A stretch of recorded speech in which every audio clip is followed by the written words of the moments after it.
Zemný plyn dovážaný zo západu poškodzuje plynové spotrebiče kvôli sulfánom.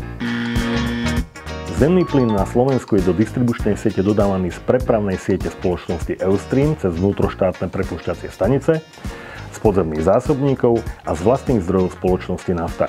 Vo všetkých prepúšťacích bodoch je kvalita zemného plynu prísne kontrolovaná.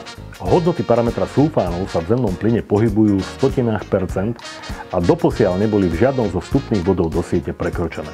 Čo sa týka správneho spaľovania zemného plynu, jeho určujúcim kvalitatívnym parametrom je hodnota v obehu indexu. Ten je jedným z kritérií zámennosti plynných palív bez potreby nastavovania spotrebičov a pri zachovaní ich spoľahlivej prevádzky. Zemný plyn, ktorý prichádza na Slovensko z Ruskej federácie, z Nórska alebo iných krajín vo forme LNG, spĺňa požadované hodnoty v obehu indexu. To znamená, že spĺňa kvalitatívne parametre našej plynárenskej sústavy bez rizika poškodenia koncových plynových zariadení.